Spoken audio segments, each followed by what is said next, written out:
ജിയോയുടെ fibre to home പദ്ധതിയുടെ മറവിൽ CPM നടത്തിയത് കോടികളുടെ കൈക്കൂലി ഇടപാടുകളാണ്, അഴിമതിയാണ്. എല്ലാവർക്കും നമസ്കാരം. തിരുവനന്തപുരം കോർപ്പറേഷനിലെ ചരിത്രത്തിലില്ലാത്ത അഴിമതികളുടെ പരമ്പര, അഴിമതികളുടെ സത്യങ്ങൾ ഇന്ന് 3-ാം ദിവസം പുറത്തുവിടുകയാണ്. പാർട്ടിയുടെ സംസ്ഥാന ജനറൽ സെക്രട്ടറി ശ്രീ S. സുരേഷാണ് ഇന്ന് ഈ പത്രസമ്മേളനത്തിന് നേതൃത്വം നൽകുന്നത്.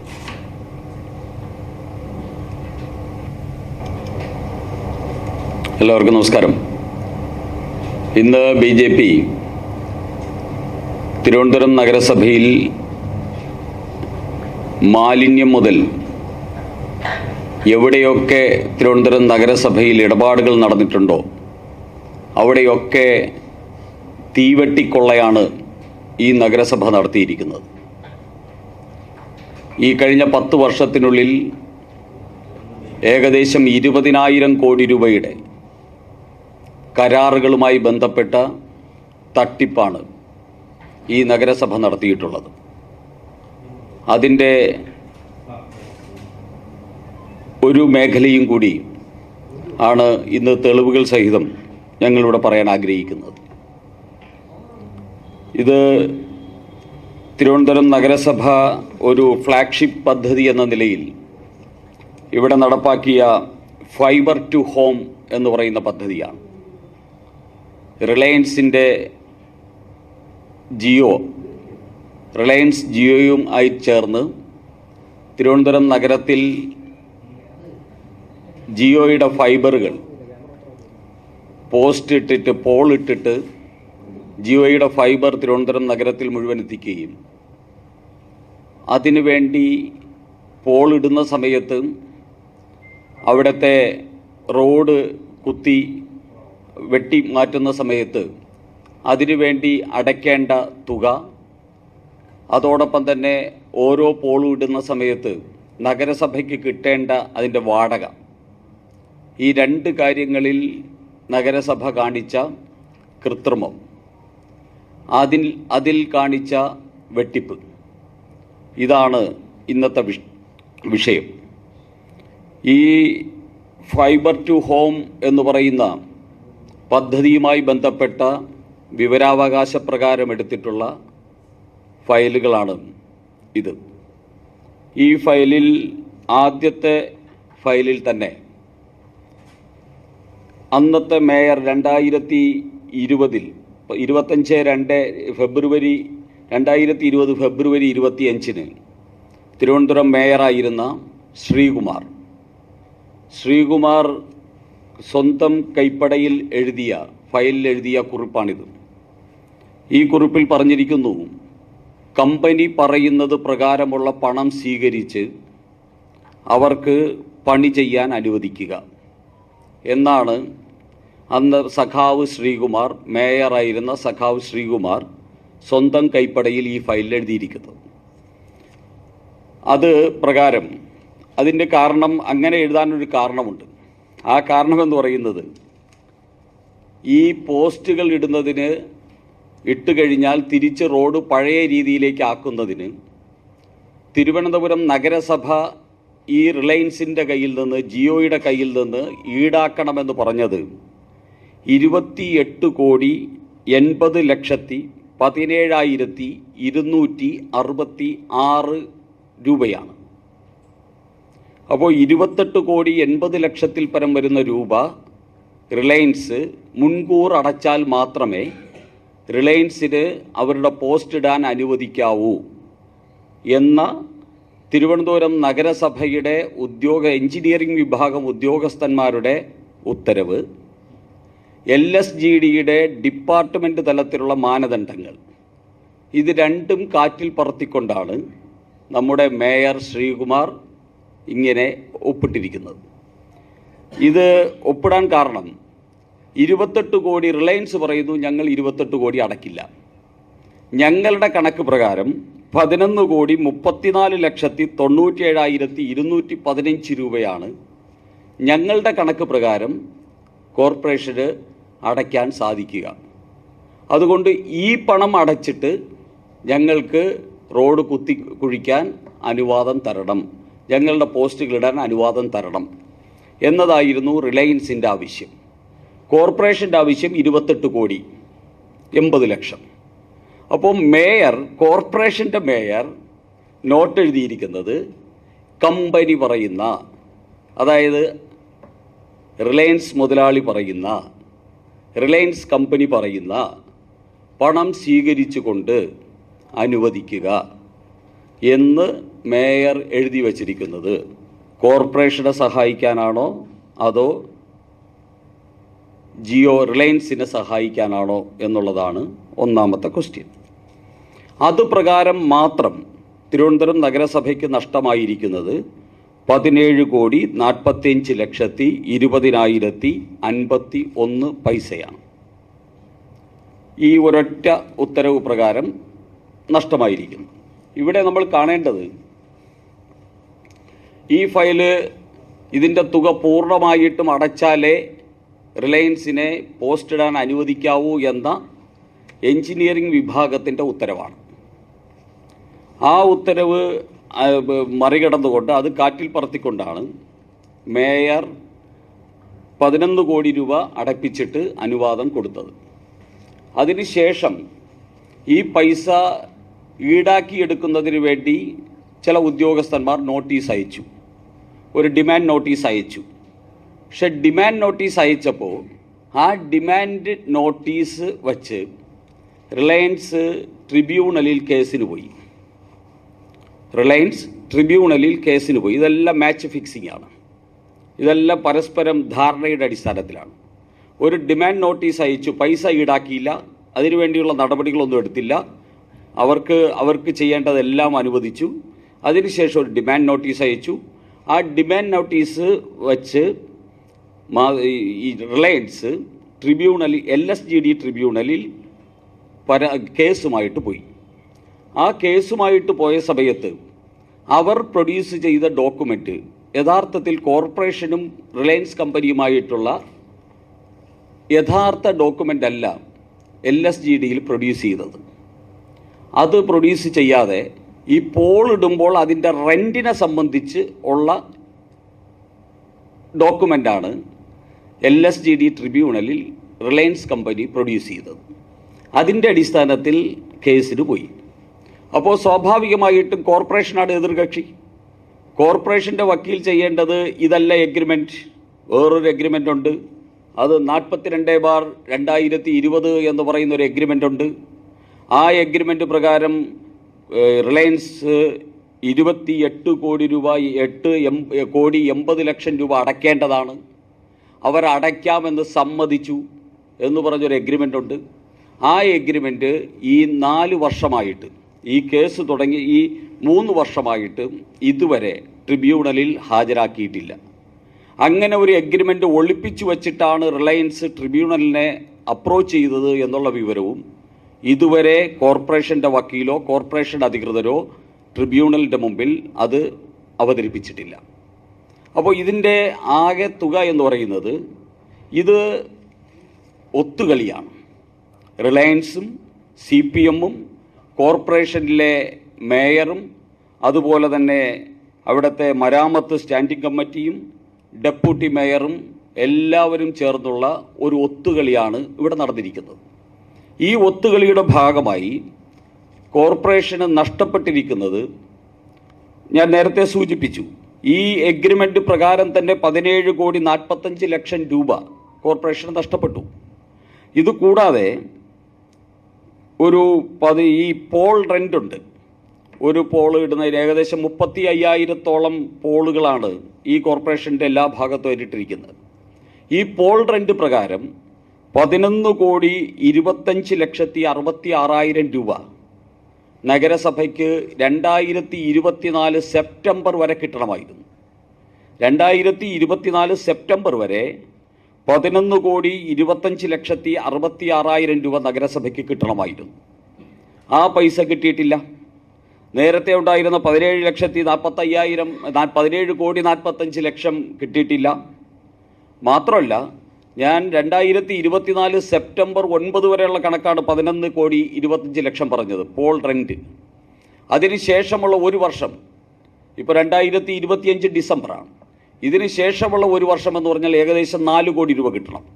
അപ്പോൾ അങ്ങനെ നോക്കുമ്പോൾ 32 കോടി രൂപ റിലയൻസിന് ലാഭമുണ്ടാക്കി കൊടുത്ത ഉത്തരവിലാണ് സഖാവ് ശ്രീകുമാർ, അന്നത്തെ മേയറായിരുന്ന സഖാവ് ശ്രീകുമാർ ഉത്തരവിട്ടിരിക്കുന്നത്. 32 കോടി രൂപ റിലയൻസിന് ലാഭമുണ്ടാക്കി കൊടുത്തതിൻ്റെ പേരിൽ സഖാവ് ശ്രീകുമാറിനും CPM-ൻ്റെ നേതാക്കന്മാർക്കും അന്നത്തെ സ്റ്റാൻഡിംഗ് കമ്മിറ്റി ചെയർപേഴ്സണും അതോടൊപ്പം തന്നെ നേതാക്കന്മാർക്ക് എത്ര കോടി കിട്ടി എന്നറിയാൻ തിരുവനന്തപുരം ആഗ്രഹിക്കുന്നു. അതിനെക്കുറിച്ച് കഴിഞ്ഞ ദിവസം ശ്രീ രാജീവ് ചന്ദ്രശേഖർ ഇവിടെ പത്രസമ്മേളനത്തിൽ പറഞ്ഞപ്പോൾ അതിനെ ഉത്തരം പറയാൻ മുഖ്യമന്ത്രി ഉൾപ്പെടെ തയ്യാറായില്ലോ. മുഖ്യമന്ത്രിയോട് തന്നെ ഞങ്ങൾ ചോദിക്കുന്നു, റിലയൻസിൻ്റെ അംബാനിയും നിങ്ങളുടെ സഖാക്കന്മാരും തമ്മിൽ ഉണ്ടാക്കിയ ഈ പരസ്പര ധാരണയുടെ ഭാഗമായി തിരുവനന്തപുരം നഗരസഭയ്ക്കുണ്ടായ നഷ്ടം 32 കോടി രൂപയാണ്. ആ 32 കോടി രൂപയ്ക്ക് നഷ്ടം വരുത്തിയ ഈ സഖാക്കന്മാർക്കെതിരെ നടപടിയെടുക്കാൻ തയ്യാറാണോ? ആ സഖാവിനെയാണ് തിരുവനന്തപുരത്ത് ഇന്നും മേയർ സ്ഥാനാർത്ഥിയായിട്ട് മത്സരിക്കുന്ന CPM-ലെ ഒരാൾ. ആ സഖാവാണ്, പഴയ മേയറായിട്ടുള്ള ഈ സഖാവാണ്. മാത്രമല്ല, ഈ ഡീലിൽ ഇവിടെ അടുത്ത് മേയറാകാൻ വേണ്ടി ഷർട്ടൊക്കെ ധരിച്ച് മത്സരിക്കുന്ന ഒരു നേതാവും ഈ ഡീലിലുണ്ട് എന്ന് BJP ശക്തമായിട്ട് ആരോപിക്കുകയാണ്. ഏകദേശം 4-5 കോടി രൂപ ഇതിൻ്റെ പേരിൽ റിലയൻസിൻ്റെ കയ്യിൽ നിന്ന് CPM നേതാക്കന്മാർ വാങ്ങിയിട്ടുണ്ട്. അതുകൊണ്ടാണ് 32 കോടി രൂപ തിരുവനന്തപുരം നഗരസഭയ്ക്ക് നഷ്ടം വന്നിരിക്കുന്നത്. ഇത് ഈ കൂട്ടരിൽ നിന്ന് ഈടാക്കിയെടുക്കാൻ വേണ്ടിയുള്ള നടപടികളുമായിട്ട് മുന്നോട്ട് പോകണം. ഇത് തിരുവനന്തപുരത്തിനോട് കാണിച്ച മറ്റൊരു ചതിയാണ്, വഞ്ചനയാണ്. മാലിന്യം മുതൽ ഫൈബർ കേബിൾ വരെയുള്ള ഏത് കാര്യത്തിൽ തൊട്ടാലും കൊള്ള മാത്രം നടത്തിയ ഒരു ഭരണകൂടമാണ് തിരുവനന്തപുരം ഭരണകൂടം. അതിൻ്റെ അവസാനത്തെ തെളിവാണ് ഇത്. അവസാനത്തെ തെളിവാണ് ഇതെന്ന് പറയുമ്പോൾ നാളെ ഇലക്ഷനാണ്, നാളെ കഴിഞ്ഞാൽ ഇലക്ഷനാണ്. ഞങ്ങൾക്ക് ഇനി നാളെ കഴിഞ്ഞ് വീണ്ടും തെളിവുകളുമായിട്ട് നാളെ വരാൻ പറ്റില്ല. പക്ഷേ തെളിവുകൾ ഇപ്പോൾ വന്നിട്ടുള്ളതിൻ്റെ അവസാനത്തെ തെളിവാണിത്. ഇനിയും ആയിരക്കണക്കിന് കോടി രൂപയുടെ തെളിവുകളുമായിട്ട് BJP തുടർന്നും വരും. അതുകൊണ്ട് ഞങ്ങൾക്ക് തിരുവനന്തപുരം നഗരത്തിലെ ജനങ്ങളോട് പറയാനുള്ളത്, ഈ അഴിമതി, സമ്പൂർണ്ണ അഴിമതിവൽക്കരിക്കപ്പെട്ട ഈ CPM-ൻ്റെ നേതൃത്വത്തിലുള്ള തിരുവനന്തപുരം നഗരസഭയെ ചവിട്ടി പുറത്താക്കാതിരുന്നാൽ തിരുവനന്തപുരം നശിച്ചു പോകും, തിരുവനന്തപുരത്തെ നശിപ്പിക്കും. അതുകൊണ്ട് ഈ അഴിമതി ഭരണകൂടത്തിനെതിരായി ഇവിടുത്തെ ജനങ്ങൾ വിധി എഴുതണമെന്നാണ് രേഖകൾ സഹിതം ഭാരതീയ ജനതാ പാർട്ടി പ്രബുദ്ധരായിട്ടുള്ള തിരുവനന്തപുരം നഗരത്തിലെ ജനങ്ങളോട് പറയുന്നത്. അതിനെ സംബന്ധിച്ചുള്ള ഡീറ്റെയിൽസ്, രേഖകൾ ഉൾപ്പെടെയുള്ള ഡീറ്റെയിൽസ് വീഡിയോയിൽ കാണും.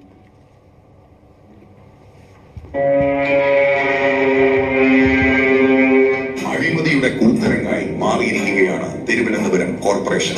CPM ഭരണസമിതിയുടെ ഒത്താശയോടെ നടക്കുന്ന കൊള്ളകളുടെ പരമ്പരയിലേക്ക് ഇതാ വമ്പനൊരു തട്ടിപ്പ് കൂടി. റിലയൻസ് ജിയോയുടെ ഫൈബർ ടു ഹോം പദ്ധതിയുടെ മറവിൽ CPM നടത്തിയത് കോടികളുടെ കൈക്കൂലി ഇടപാടുകളാണ്, അഴിമതിയാണ്. 2020 ഫെബ്രുവരി 25 കമ്പനി നിശ്ചയിക്കുന്ന തുകയടച്ച് പണി തുടങ്ങാമെന്ന ആവശ്യം റിലയൻസ് മുന്നോട്ട് വയ്ക്കുന്നു.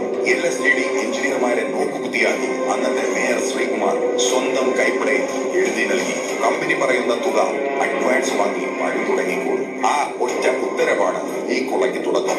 അഴിമതിയുടെ കണക്കുകൾ ഞെട്ടിക്കുന്നതാണ്. പോസ്റ്റുകൾ സ്ഥാപിക്കുന്നതിനും റോഡുകൾ കുടിക്കുന്നതിനുമായി റിലയൻസ് നൽകിയ എസ്റ്റിമേറ്റ് വെറും 11,34,00,000 രൂപ. എന്നാൽ LSTD എഞ്ചിനീയർമാരുടെ പരിശോധനയിൽ ഇതിന് വേണ്ടത് 28,80,00,000 രൂപയാണ്. കരാർ പ്രകാരം 17,45,00,000 രൂപ കൂടി റിലയൻസ് കോർപ്പറേഷന് അടയ്ക്കാനുണ്ട്. ഇത് തിരിച്ചു പിടിക്കുവാൻ പേരിനൊരു നോട്ടീസ് അയച്ചതല്ലാതെ കോർപ്പറേഷൻ ഒന്നും ചെയ്തില്ല. കോടതിയെ പോലും ഇവർ കബളിപ്പിച്ചു. അധിക തുക ഈടാക്കുവാനുള്ള കരാർ വ്യവസ്ഥ മറച്ചുവെച്ച് കോർപ്പറേഷൻ വക്കീലിനെ കൊണ്ട് മൗനം പാലിപ്പിച്ച് റിലയൻസിന് അനുകൂലമായ ഒത്തുകളി നടത്തി. ഇതിലൂടെ 2024 വരെ ലഭിക്കേണ്ട 1,12,00,000 ഓൾ വാടകയിൽ GST കോർപ്പറേഷന് നഷ്ടമായി.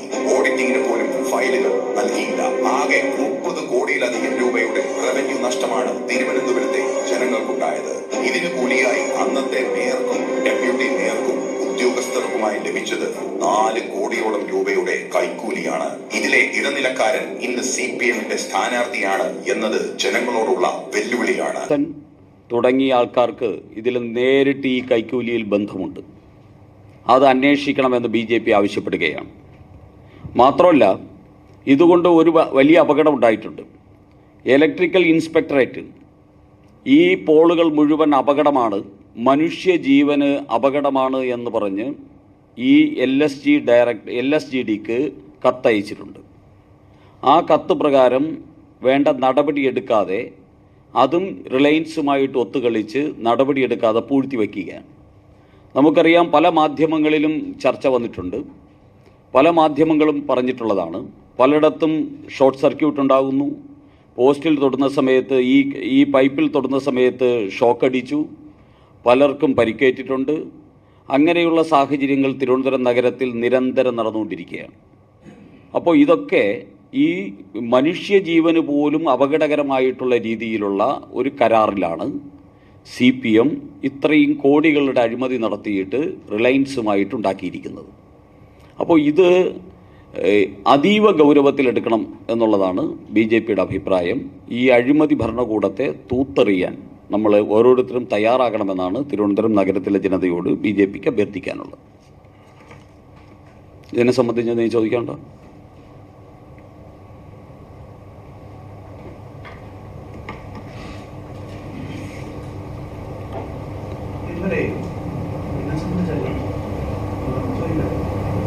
ഇതിനെ സംബന്ധിച്ച്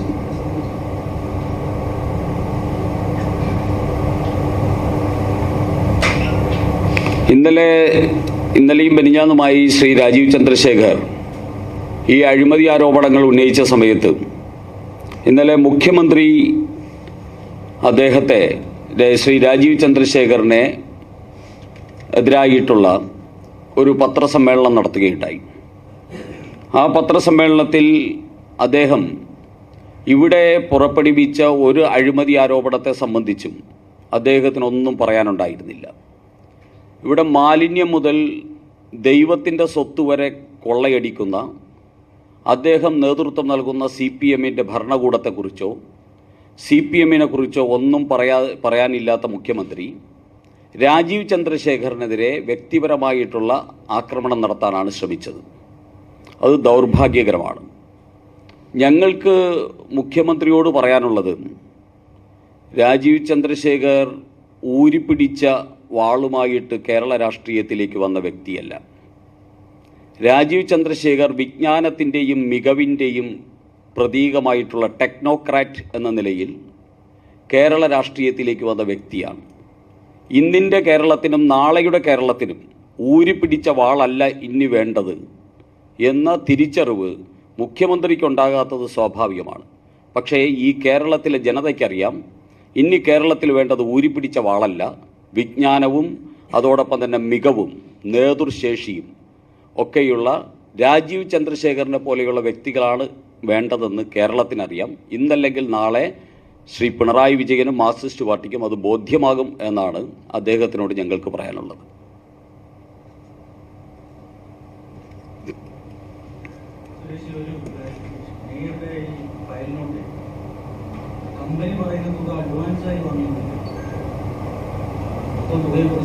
$2020 അഡ്വാൻസ് ആയിട്ട് വാങ്ങാൻ പറഞ്ഞ തുക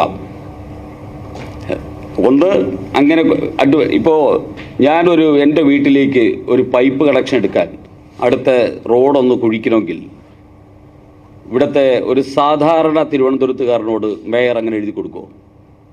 അയാളെ നിന്ന് അഡ്വാൻസ് വാങ്ങിയിട്ട് അയാൾ കുഴിച്ചോട്ടെ എന്ന് എഴുതി കൊടുക്കുമോ? റിലയൻസിൻ്റെ മുതലാളിക്ക് മാത്രം എന്താ ഈ കൺസെഷൻ? LSGയുടെ നിയമം അഡ്വാൻസ് വാങ്ങിയിട്ട് കുഴിക്കാൻ അനുവദിക്കുന്നില്ല. കോർപ്പറേഷനിലെ ഉദ്യോഗസ്ഥന്മാർ മുഴുവൻ തുകയും ഒടുക്കിയതിന് ശേഷം മാത്രമേ കുഴിക്കാവൂ എന്ന് പറഞ്ഞിട്ടുണ്ട്. അതിൻ്റെ ഫയലാണ് ഞാൻ കാണിച്ചത്. അപ്പോൾ LSGയുടെ നിയമം അനുവദിക്കാത്തത് കോർപ്പറേഷൻ്റെ ഉദ്യോഗസ്ഥന്മാർ ഫയലിൽ മുഴുവൻ തുകയും ഈടാക്കിയതിന് ശേഷം മാത്രമേ പോസ്റ്റ് ഇടാൻ അനുവദിക്കാവൂ എന്ന് പറഞ്ഞതിൽ എന്തിനാണ് ശ്രീകുമാർ അഡ്വാൻസ് തുക ഒടുക്കിയിട്ട് അനുവദിച്ചോളാൻ ഉത്തരവിട്ടത്? ഏത് നിയമത്തിൻ്റെ അടിസ്ഥാനത്തിലാണ്? Point number 1. ഇനി 2020 ഫെബ്രുവരി 25 ഇങ്ങനെ ഒരു ഉത്തരവിട്ടിട്ട് ഇന്ന് 2025 ഡിസംബർ മാസം 7 ആകുമ്പോഴും ഈ തുക അടച്ചിട്ടില്ല. ഈ 5 വർഷത്തിനുള്ളിൽ ഈ തുക അടച്ചിട്ടില്ല. മാത്രമല്ല, ഈ തുക മാത്രമല്ല, ആ പോസ്റ്റ് ഇട്ടതിൻ്റെ റെൻറ്റ് പോലും അടച്ചിട്ടില്ല. അത് 11 കോടി രൂപയുണ്ട്. അപ്പോൾ ഈ ഉത്തരവ് പ്രകാരം ഈ തുകയും അടച്ചിട്ടില്ല. ഈ തുകയുടെ അടിസ്ഥാനത്തിൽ പോസ്റ്റ് ഇട്ട 35,000 പോസ്റ്റ് ഇട്ടതിൻ്റെ റെൻറ്റും അടച്ചിട്ടില്ല. അങ്ങനെ 32 കോടി രൂപയുടെ നഷ്ടം വരുത്തിയിരിക്കുകയാണ് ഈ ഒരൊറ്റ എഴുത്തുകൊണ്ട്, നിയമവിരുദ്ധമായി ഈ ഒരൊറ്റ എഴുത്തുകൊണ്ട്. അതാണ് ഇവിടുത്തെ വിഷയം. മാത്രമല്ല, ഈ റിലയൻസ് ഇട്ടിരിക്കുന്ന പോസ്റ്റുകൾ തിരുവനന്തപുരം നഗരവാസികളുടെ ജീവൻ അപകടകരമാണ് എന്ന് പറഞ്ഞിരിക്കുന്നത് ഇലക്ട്രിക് ഇൻസ്പെക്ടറേറ്റാണ്. അപ്പോൾ ഇത് ഇവിടുത്തെ ജനങ്ങളുടെ ജീവൻ വെച്ച് ഈ അഴിമതിക്കും കൊള്ളയ്ക്കും വേണ്ടി തിരുവനന്തപുരം നഗരത്തിലെ ജനങ്ങളുടെ ജീവൻ വെച്ച് പന്താടുകയാണ് ഈ മാർക്സിസ്റ്റ് പാർട്ടിയുടെ നേതൃത്വത്തിലുള്ള തിരുവനന്തപുരം നഗരസഭ.